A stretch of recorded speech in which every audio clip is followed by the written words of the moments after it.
that they don't cheat on the election, because they will try, and they'll be successful to an extent, but that we're not going to let them steal this election, because this country is going to fail. I'll tell you, I don't think the people of this country will allow it to happen either, because this country is on a very thin edge right now. Thank you very much for the question. Thank you. Appreciate it.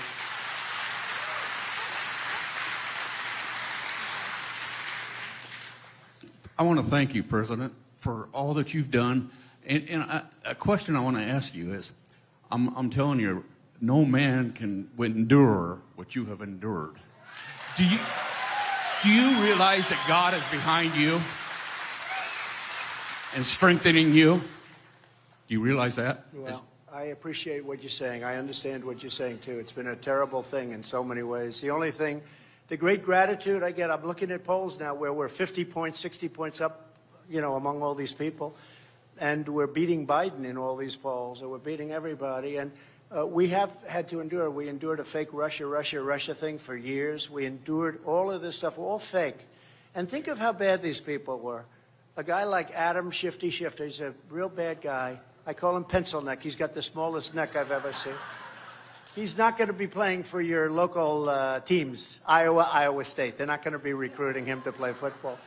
But Adam Schiff, he makes up with Hillary and with the Democrats. They make up the Russia scam. He knows it's a scam. Think about how bad. I have sons and daughters. And, you know, we love our sons and daughters, right?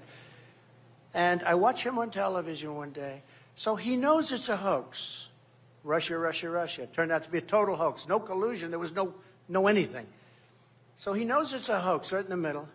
And he goes out to the microphones after leaving the meeting, which is supposed to be very, quiet. Nobody's supposed to know what goes on in there. He goes out to the microphone and goes, "The president's son, Donald Trump Jr., will go to prison for what he's done." Now, he knows it's a hoax. Think of it.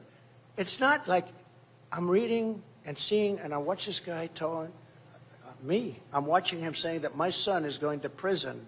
My son is going to prison. And I know that he had nothing to do. There was nothing. The whole thing was made up. It was a made up story. You know why it was made up? It was an excuse why Hillary lost. They said, let's blame Russia. And it was supposed to be a one-day deal, but the fake news wouldn't let it be one day. And the fake news carried it and on and on and on. We have the same thing right now. It's going on still. Do you know that if I got indicted, but because the people know me so well, they know it's all bullshit. It's all bullshit. They know that. And think of it. They say he questioned the election. He questioned. Well, everybody in this room questioned the election.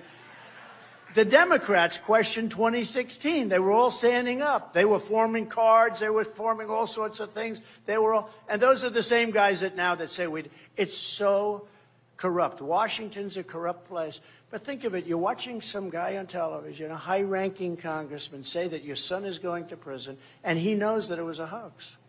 I mean, how bad do you have to be to do that? And then it gets, no collusion after 2.5 years. And then 2 weeks go by, and I had a little piece. I focused on China and other things. It's almost the easy subject, right? I focused on the easy things like China, Russia. And then they start with Ukraine. He made a phone call to Ukraine. It was a perfect phone call. You know, that phone call turned out to be absolutely, nobody's ever seen anything. Everything I said was right. About please study, if there's any corruption, please report it to the Attorney General of the United States, etc. It turned out to be exactly right. A lot of people are saying right now they've got to undo even the theory of those indictments because those indictments were fake, just like everything else. So we have to get back to making our country great again. But you're right. Many people ask me that question. They say, how do you do it? And I do it because I feel real love and I feel real appreciation. And I do it because it's more important than anything else I could do. I could be living a very nice life in the most beautiful places all over the world. And here I am with you in Iowa, and I'd rather be here. So thank you very much.